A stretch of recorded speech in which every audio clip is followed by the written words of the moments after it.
Hello, everyone. Welcome. We got our guest, Kevin Reedinger, today on our Teardown. So thanks, everyone, for joining. We're excited to jump in with Kevin here.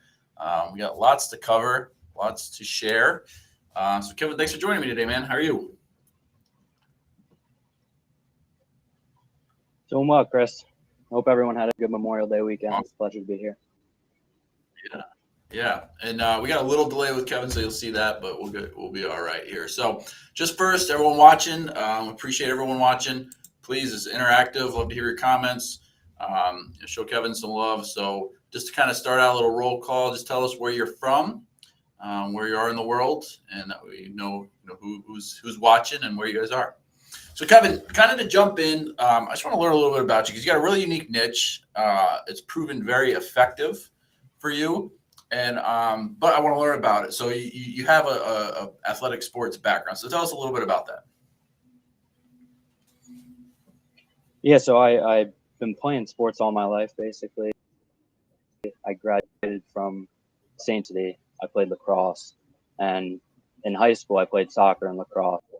But I chose to take my collegiate career play lacrosse at the Division I level. So I figured once I got into the financial services industry, I know they say there's riches and niches, so I wanted to combine my passion for sports and being active, try and get a niche going with connecting with people in the sports industry. Yeah, absolutely. And so where are you in the world today? Are you still in the New York area? Yes, sir. I'm in Long Valley, New Jersey, about an hour from New York. Okay, gotcha. Great. All right. And we got James from Connecticut, which is close here. So who else we got out there watching? Let us know where you're from. So Kevin, did you go to school for finance? Was that always the goal? No, it wasn't actually. If you told me I was going to be in the finance industry, I would have thought you were crazy. So I graduated with just a general business degree, business administration, and I didn't really know what I wanted to do. But I ran into, during my first job, I ran into one of my friend's dads who's been an advisor with Prudential for about 30 years. And awesome. He recruited me and got me into the business. Okay, very cool. And so you've been in, we were talking a little before, and you said about 4 years you've been in the industry now? Yeah, November's, it'll be 4 year. I'll be full time with Prudential. Okay, cool. All right, now we got some people coming in, Florida, Hawaii, Illinois. All right, Hawaii, very nice. Andrew, a little jealous. All right, cool. So, what were you looking to do? I'm just kind of always interested in how it just seemed like a good opportunity, or what kind of drew you to the industry?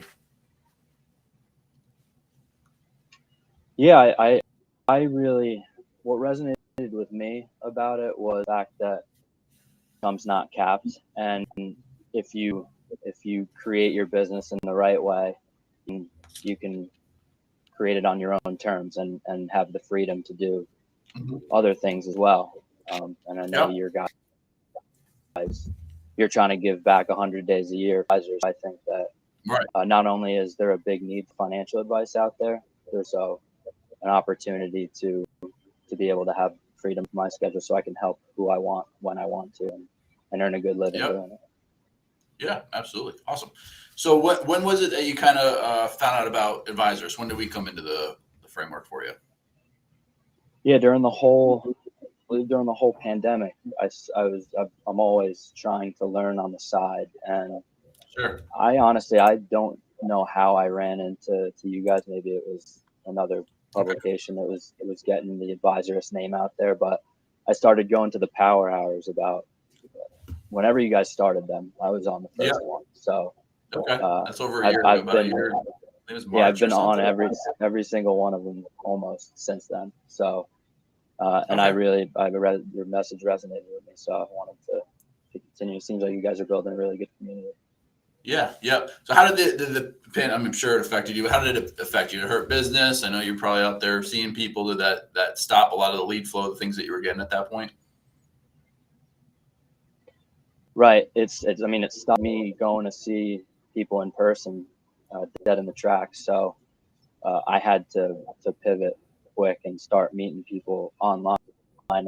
And that's when I started seeing just get the names of advisors out there who are just crushing it virtually. And I was like, wow, people are really being able to do financial services all remote. And then I figured out one of our top advisors has been almost all remote for 5 years now. So, on the upward trend, it was his best year ever. And he just set up his practice where he's registered in every state and he's able to meet with people virtually while also having a local practice too. So I was like, wow, and this gives me the freedom to meet with anybody in the country. So I wanted to lean in a little bit more than some of the other advisors are at Prudential. I don't think a lot of them are trying to lean in as much, but I'm trying to.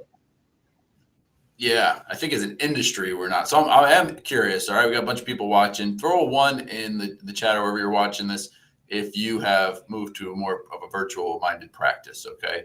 And because I'm interested, because I think what we'll see here, I'm assuming, I think a lot of people that are part of our Shift Nation have adopted these same practices, have seen the opportunity, right? And especially, I think the world was going this way, technology was bringing us this way.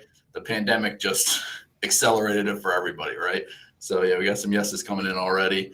Absolutely, I think a lot of people are taking advantage of that opportunity, and I think it's a really unique and with what you're doing as well is really unique. And we'll kind of dive into some of that. Yeah, so James, Doug, Jan, thank you. I figured that to be the case. All right, so at some point you came into our shifts program, right? And took that jump. So what was it that kind of the shift program appealed to you? What was it that kind of said, hey, this is a good move for me? Right. Well, I think people in the industry are familiar with orphaned leads, and Prudential has a lot of policy advisors, and I'm reaching out to them. That was my only lead source, and so I was like, okay, if I'm gonna lean into the virtual advisor type of practice, then I need to get another lead source. And so I thought that not many people were taking advantage of LinkedIn on the advisor space. So I just wanted to learn how to leverage that social media platform to be able to directly message people and see if they were interested in financial services, see what. Okay, awesome. Well, you definitely leverage it, so that's cool. So, so let's get back in. I want to talk about your niche. I think this is really cool, and I think this is a really good example of that niching down. So, you kind of alluded to it already, the riches and niches. Had you worked in the space you were looking at, or did you decide to go to this niche as part of our coaching and teaching? I decided to go with that niche, like really started hearing about that. I thought it made a lot of sense. So it was when I joined the program, I started thinking what could be a good niche, what could be a group of people that I could relate to. And since I've been playing sports all my life, that was one of the ideas in my head. So I decided to roll with that one. Yeah, and I mean, we have hundreds and hundreds of members that have come through our program. I don't think I've ever seen anyone do what you're doing with that niche. So it just shows you it is unique, but it also is also very much a niche, right? And we see a lot of people that choose a niche that might be a little too broad. They're afraid to go too deep, too narrow, afraid of missing out on business, different things like that. So I want to share your profile just for everyone to see. Let's see here. Share my screen. All right. So here's your profile here. And I think, right away, and I think this is a really good example of just how you're supposed. So I don't think there's much question that your niche is sports, right? Anyone looking for sports. And I think, we talk about just this banner being there. Like, it's a very simple banner, right? There's nothing too complex to it, too design oriented that no one couldn't, someone couldn't do. So it doesn't take a lot. I'm going to share the numbers that Kevin's putting up with this. this profile and the messaging that he's doing. But very simply, I work with sports industry executive to help them achieve their financial goals and preserve the legacy of their hard work. All right. So again, nothing overly complex or anything, but you're very niche down here. About section is great as well. It's all about that sports. The emojis used are sports related, the trophy, the golf there and everything. So overall, again, this isn't a tear down on profile today. There's obviously always some improvements we can make, but based on your numbers, you're hitting the mark, okay, in a number of different ways. You can see he put his phone number in there too. I'm wondering, have you ever had anyone call you off of this? Just interested. I had one person call me, but it wasn't for what. Okay. I mean, most people won't, but hey, I was just wondering because we don't really teach that, but it doesn't hurt. I tell people make it as easy for people to contact you as possible, usually with your calendar link or anything like that. Now you can put your web address here, right? Jeremiah shared that on the Power Hour the other day. So you can add your web address on here, additional or your calendar link on here to, right in your profile. So I was just interested. But you did a really good job here. So I want to read to everybody some of these numbers you're putting up. All right, so let's go through here. Talk about acceptance rate. So for those of you watching, acceptance rate is when you're reaching out to somebody, the number of people that engage back with you by accepting a connection request. So I'm just going to read these. And our team, kind of what we want to see is a 25% acceptance rate. That's a solid number. We want it to be over that, obviously, but that's pretty solid. So your acceptance rates: 39, 67, 39, 33, 29, 58, 54, 32, 67, 34, 34. All right. So that's a solid 40 or so % of people that you're sending messages to are connecting with you. That means a lot. All right. And that, and this is, I'm a big fan of the aggregation of marginal returns, right? So doing small things, that little 1% changes. You think about just 25%, all those people over that's just so many more people that are getting your message and that are entering your pool to have conversations with. So just 1 or 2 or 5% over that 25% is big numbers over the course of a year when you're talking about hundreds of messages being sent out. A month, we're sending out hundreds of messages. So very good numbers there. Then what we want to see is response rates. So there's people accepting it. That means they see value, you resonate with them. They like what it's basically a face value. Looking at your profile, they think there's value there. The second thing is the response. So now we're sending them messages. So through the program, we coach you, we build templates, we coach you how to automate messages, sending them to your niche. And the response rate is the percentage of people that respond to those messages. And we say a good response rate is about 7%. I'm going to read your response rates: 12, 6, 24, 21, 11, 22, 9, 12, 29, 10, 31, 50, 11, 18. So you can see just tremendous response rates as well. Now, what is this equated to for you? So you're having a lot of meetings, all right? And part of this, I really, for those of you watching, all right, so who would love to have those numbers? So let's get some participation here. All right, let's give Kevin some love for doing a great job. These are tremendous numbers, off the charts. One of the big reasons we want to have Kevin on here to kind of share how he was doing it, what he was doing, what he's using. So, Peter, good question. Those are per campaign. Okay, so it's the aggregate of a whole campaign. So let me pick one here. I'll pick the first one I see here. So 67 and 31%. So let's see. I'm going to check the campaign. So you had 1,100. So for example, Peter, there's 1,193 people in that campaign. So by the time that campaign went through all the steps, all right. Let me go back. I forgot the numbers I spit to you guys here. What was that? 67% of people accepted his request and 31% responded. Okay. So that's about 660 acceptance, 30, which would be about 330 or so responses. So quite a bit there.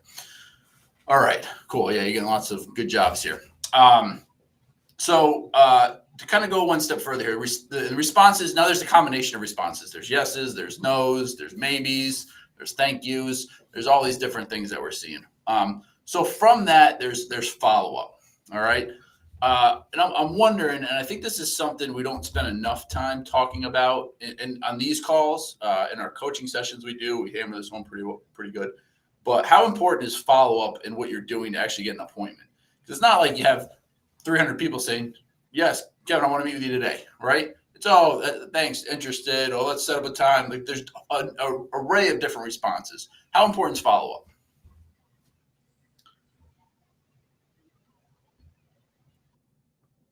Yeah, follow-up's massive. If you're not going to follow up, I think 75% of the battle here is going to be in your follow-up, because I think, and we've talked about this before, I think with this specific niche, it's you got to nurture them a little bit, give them a little bit of value. I'm starting to run first degree campaigns and seeing if, with the past tax season run by, seeing if they would like a PDF or a piece of value that would help them with the tax season, and show them, different buckets of money that are taxed at different rates, just to give them something of value that maybe they could ask themselves, oh, maybe I should talk with my advisor, or maybe I should talk with Kevin. Sure. Yep. So one of the thing, I know you're on we have a coaching call, Fortunate Follow-Up. I know you're looking at follow-up a lot. I think one of the interesting things here too, I want to show people this. Let me share my screen here, because I think this is another really new. We were talking about the value of this too. So let me make sure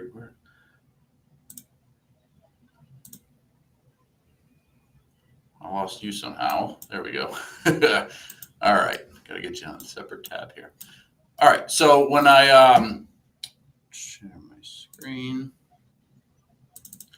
All right, so I want to show everyone this, because this is pretty cool. I think he told me how many emails do you have now? Oh, I think somewhere in the range of, I think you pulled up a list of thousands. Yeah, I'm gonna do it right now. So we're gonna show it. So you can see the rates here. I was reading off these. So you can see all these rates. These zeros are actually they're third degree campaigns, they're called. So there's no acceptance rate there. So that's why you see zeros. We're not hiding anything there. But when we go to leads, okay. So we got all campaigns. So there's 23,000 people that you've marketed to. This export all campaign data. I want to do this real quick. All right, it's going to take a minute because it's a large, all right, here. All right, so it's a large file. So let me try, I might have to do it. It's too big, it looks like.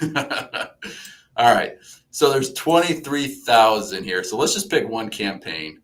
I'm going to go in and pick, actually, let me go back here. The one I was looking at before, which had 1,100 in it. So this one here. All right. Oh. So if I go here, I'm going to come over to this. We're going to export data. So we're just going to do it from one campaign. This was 1,000 people. So as you can imagine, all these 23,000 people he's marketed to, this is just one of the campaigns. So multiply this by 23. You can see we have first name, last name. We got the campaign group. We got their LinkedIn profile that we can retarget them with. We've got their occupation.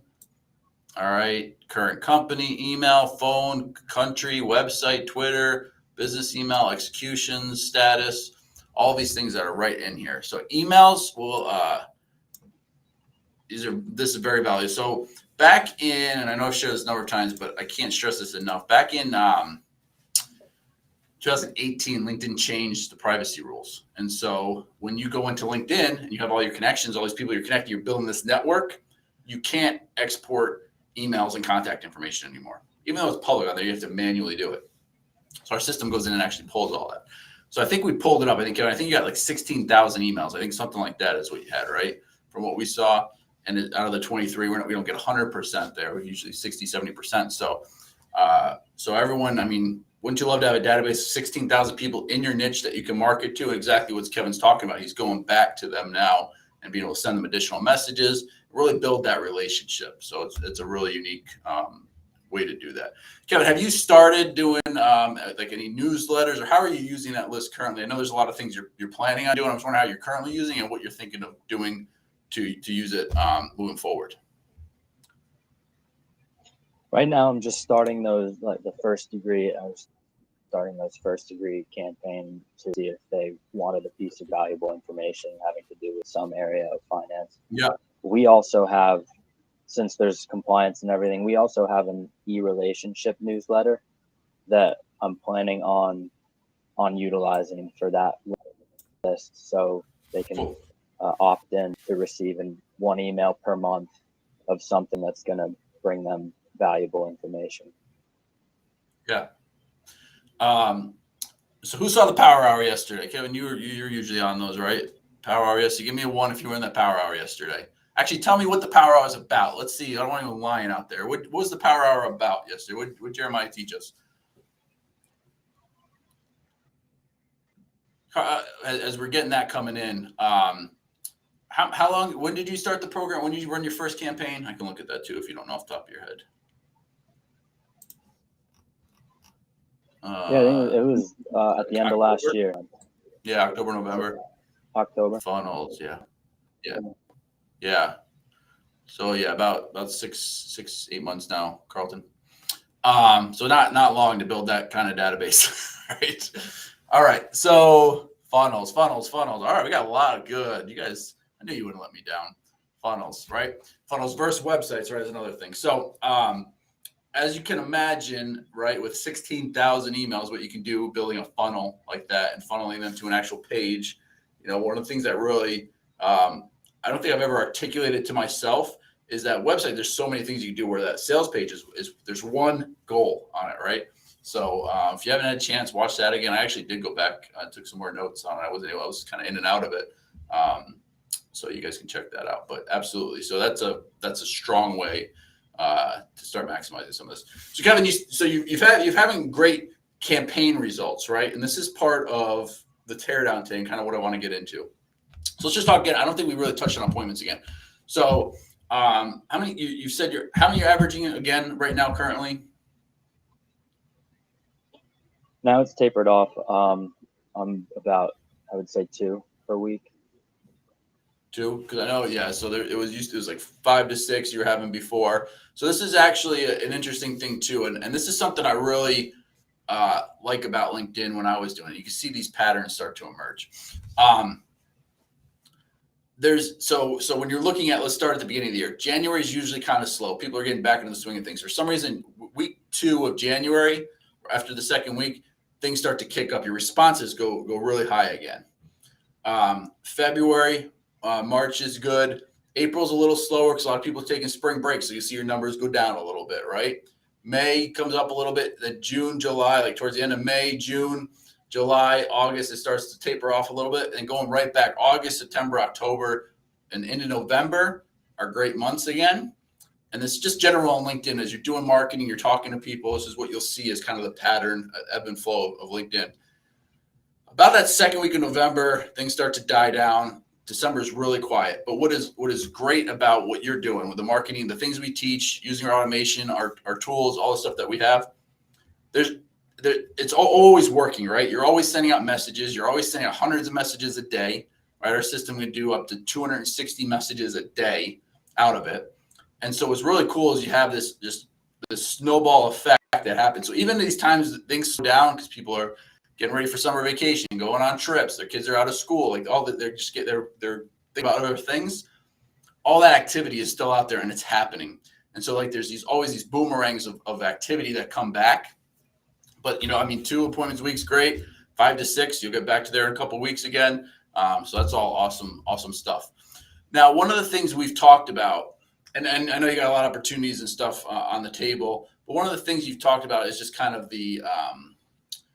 it's a different process, right? So you've been in the business for 4 years. Those orphan leads, when you get an orphan lead, you call them, you get an appointment, you have a face-to-face usually, and I'm guessing especially prior to the pandemic, most of these appointments were face to face. Yeah. Yeah. So it's a different process, right? And this is one of those things that just becomes very different in how you have to interact with people. And this is kind of what we want to talk about everyone today. There becomes a different way. You can't just go into a chat expecting a sale, expecting to get right into what you want. There's a couple of things that really dictate this. So I want to share your profile again. Let's really talk about USPs and okay. So I want to one of the things that becomes really clear, I work with sports industry executives to help them achieve their financial goals and preserve the legacy, the longevity of their hard work, right? Very good, right? Sounds good. People want that. What you have, and this is the same with anybody, we have people that just come in and they get appointments and they get sales because USP really dictates a lot of this. And I'll tell you why. It's actually, it creates a lot around urgency, all right? Timing is you guys know we've all had those prospects. We follow up with them, Then finally one day they call us, they're ready to sign, right? And no matter how hard we work, doesn't seem to matter. When they're ready, they sign. But we stayed in touch with them, right? That's why follow-up is so important. And here it's the same thing with our prospects. If we have a good USP, if we can speak to them and their needs and people perceive value, they're willing to have chats with us. They're willing to talk with us. They see the possibilities, they see the potential, and they see the opportunity in it. When we have trouble pushing them over the finish line of actually taking action, it's because they don't have the urgency, right? Timing isn't there. Whether we're inflicting timing from sales skills, right? Fear of loss, fear of missing out, all that stuff we've been taught over the years. So if we're having to wait for their timing, we have to be really good at follow-up. And we're in this kind of hamster wheel of following up. And so one of the things we really teach is taking this USP and making it very specific. And this is why niching is so important, because if you have a niche, that Pareto principle, right? 80% of that niche can identify with a problem, right? Something they're dealing with. And the more specific we can be there and the more we can draw out emotions and urgency, the more value there's perceived to have a phone call ready to actually take action. And so I think we're a little bit generic here, and that's why you're having a ton of interest, but you're in this follow-up hamster wheel. And so I want to talk about that a little bit here with everybody, because this is really important. And anything we do, this is very important. All right. So let's tear down this niche a little bit. So you've picked this niche. What do you think, that the biggest problem that sports executives are feeling right now? What's the pressure they have? What's the issues you think they're mostly focused on right now with them, their families, their position, whatever it may be? And it's okay to say, I don't know. We'll kind of work through this a little bit. Yeah, I'm not I don't know exactly too much of what they would be thinking about now. I mean, the first line is with any executive, I feel, is taxes. So maybe they got hit hard with taxes this season and are thinking to themselves, man, I need to really get my bearings on this because I don't want to keep getting crushed with the income I'm making. So maybe they'd like a little bit of their time back, so that they could spend some time with their family. Maybe they have and they would rather time with their family or on various other. So I'm wondering, so this was my experience, right? So when I first started doing LinkedIn marketing, I was going after business owners. I wanted to work with them on their 401k plan, their key man, right? Whatever it is I can help, but I want to help business owners. I was working on a team. We focused on business owners. We did a lot of business planning, very lucrative, obviously, with life policies, all of that. And so that was my goal. As I started, I had a very similar experience where I was having a lot of conversations, but they weren't progressing for me.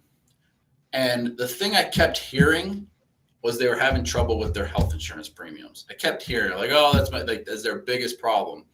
And so one day it kind of clicked for me that I'm like, oh wait, that's their biggest problem. If I can help them there, they're going to talk to me, right? And so I think this is a really, a unique opportunity. I think there's a couple ways we can do this, right? So you're having conversations with people. You can start asking them these questions, right? Use it as research. And Jeremiah uses like this 30 number, right? You got to do 30 calls to really kind of figure it out.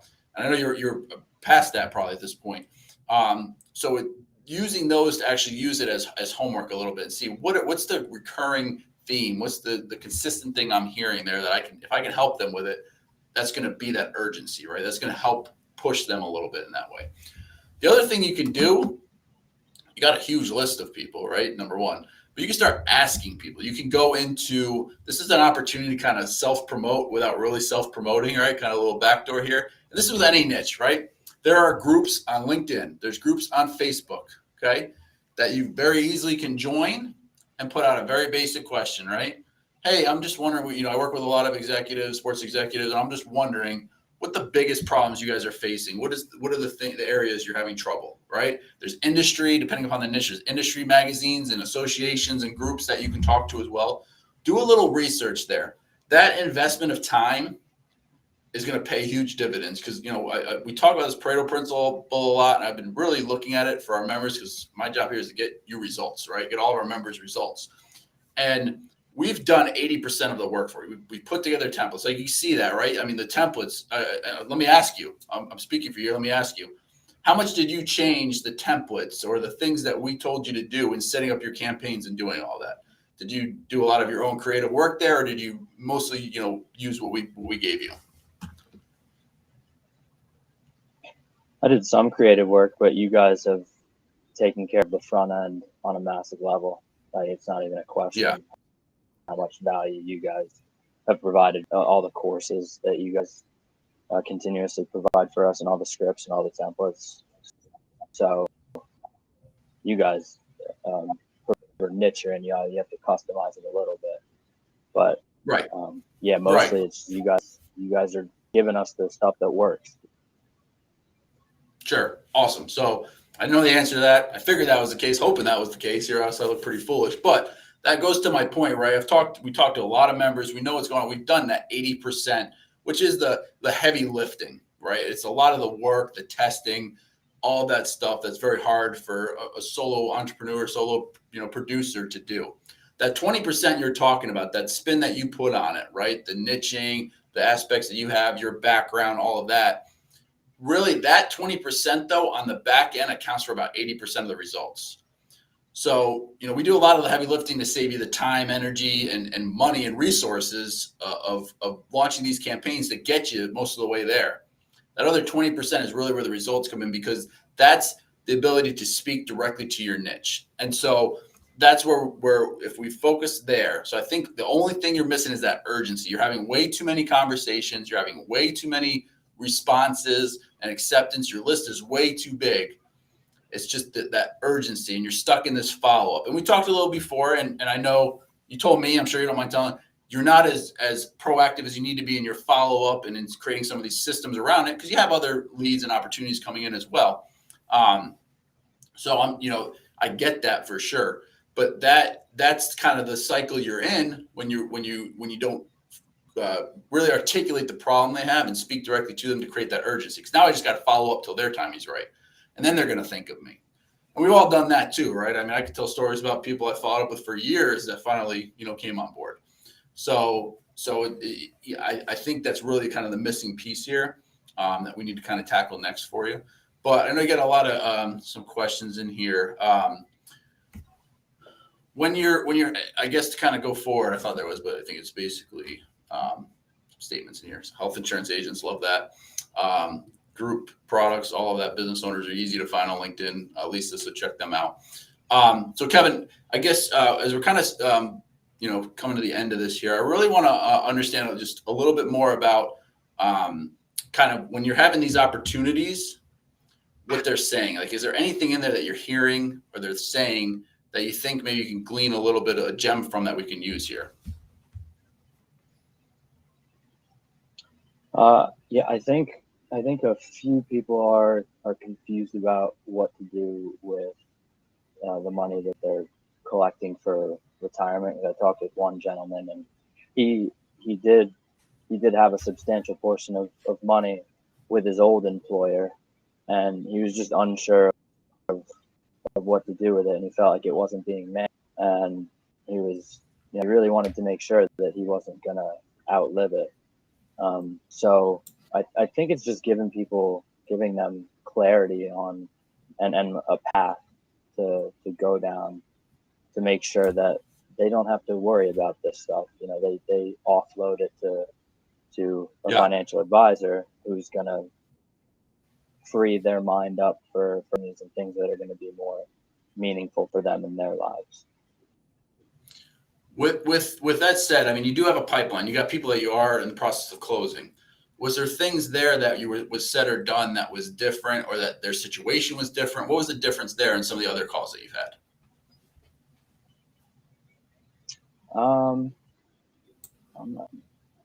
I'm not too sure. Okay. Do you record your calls at all? That's another thing that I definitely should be doing. And I'm gonna, with the programs that you guys do, start recording calls and seeing.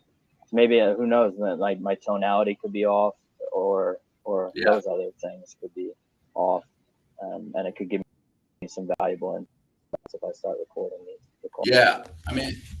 That's really, I mean, that's a good insight too, because I know you joined our our Top Producer Incubator, the new sales program that we have. I think it's funny because in a industry that has so much training, we miss like key training on this exact stuff, right? Like how to actually take people through a process, create timing, like all these different things that we're missing. We got a lot of product training and specialized training and planning and all this stuff. There's really this gap there. So I think, I commend you for taking that next step, because I think you got plenty of names and numbers here and everything. And you said something else. I did a tip on this, actually. I want to share my screen again. Let's run through this again really quick. So you said one of them was in transition, right? And this is one of the ways we talk about people's timing, right? And this was, and the reason I use this word is because this was what it was for me. This was a big step in my ability to close, was understanding this simple thing, that I needed someone's timing to basically intersect with my communication. If their timing wasn't right, it didn't matter what they send them or when I sent it to them, it wasn't enough. Right? Because it's hard. I'm not having a one-on-one conversation. It's very different if I have that. If I can sit with you, it's very different than I'm doing digital marketing, sending you messages and all of that. So I need to make sure I follow up with you for a long amount of time, or I need to inflict some timing somehow. But here's a little cheat here, okay? Everyone want to cheat? Tell me, guys, give me a 1 if you guys want a little cheat. Let's see what we got here. And also, let's give Kevin some love again. I appreciate it. I think this is a problem we see a lot, and that's why I really want to have Kevin on, because he's crushing. He's having so many opportunities. There's just this next little step that we need to take here. So, all right, Angela, I know you would. All right, cool. All right, thank you, Carlton. All my Max lifers, awesome. All right, so we have here Sales Navigator, okay? I just did a tip on this as well inside of Facebook, so hopefully you've seen it, or on our YouTube channel as well. But I'm going to do it again here. Connection, okay? I'm going to choose first degrees here. And the reason you can do, let me go over it again. First degree is someone I'm connected with. So if Kevin and I are connected, we're first degrees.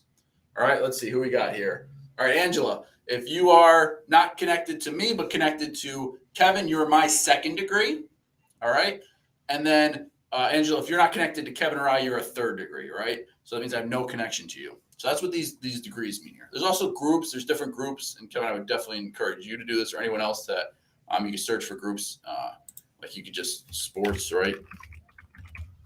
I'd have it sports industry next, sports executive connection. I can actually search members from these groups. Just a little tip here. So all these people in here, 71,000 people just in that group. That creates a level of familiarity. Hey, Kevin, I see you're also in the Sports Executives Connection. We'll love to connect with you. I love to network with members of the group and see what we can do together, right? Anything like that just creates that next level of familiarity. But what I want to show you is this. I'm going to go to first degrees. And all I'm going to do here is I'm going to go down to activities and shared experiences, changed jobs in the last 90 days. This is 398 people that I'm connected to on LinkedIn. I've already connected. They should know my name and face. We're connected. Maybe not, but some of them would anyway, that have changed jobs that I can go through and say, hey, John, hey, Brent, hey, Chris. All right. I see you've changed roles. See you have a new position. I'd love to hear more about, congratulations on the new position. I'd love to chat with you about, right, the opportunity to help you with the confusing options available to you with rolling over that money or whatever it is, right? There's a number of things we can work on. Kevin, we got some really cool templates coming out. Any other shift members that we're working on for exactly this? But Kevin, with all the new first degrees and all the connections you have, as you're running that, using this criteria here for 398 people, I'm sure yours is similar, that are in your network already. That's a way to start inflicting some of this timing and start really helping them with that transition. Okay. All right. Is that helpful at all? Everyone like that? Absolutely. Cool. Kevin, any other questions that you have before we kind of wrap up here? I don't think so. I appreciate everyone for the love. I appreciate you guys having me on and all the support that you've been given to me throughout this last almost year at this point. You guys give a tremendous amount of value. So it's been really cool to be a part of this community virtually. Yeah, that's an awesome thing, right? Awesome stuff. You had a lot of great comments. Thanks everyone for the love for Kevin here. He didn't have to do this. I've been asking him for a couple weeks now. We finally got him on. Actually, probably longer than that. It's been a couple months probably to get you on here because you're doing awesome work, awesome stuff, and I'm excited to see the business you're going to be closing in the next few months here. Doug, consistency is key. Doug's a previous, what we call him, alumni of our program here. So he's definitely shared that. He knows what it takes. So keep up the good work there. And if you want to talk with one of our coaches, meetwithadvisors.com. Happy to have a chat with you, talk through how we could potentially help you and, your potential niche or whatever else you're struggling with there. So thank you everybody for watching. Kevin, I really appreciate it, man. I think this is, I like to bring people on like you. They're having great success in one area. If you just fix this one little thing, tweak this one little thing, can just really open the floodgates. Because that's what I had. I was in the same place, right? So you're right on the cusp there, and it's exciting to see. So we look forward to having you here in the future again to see how that next big jump you're going to take, man. All right, thanks everybody. Have a great day. Absolutely, I appreciate it.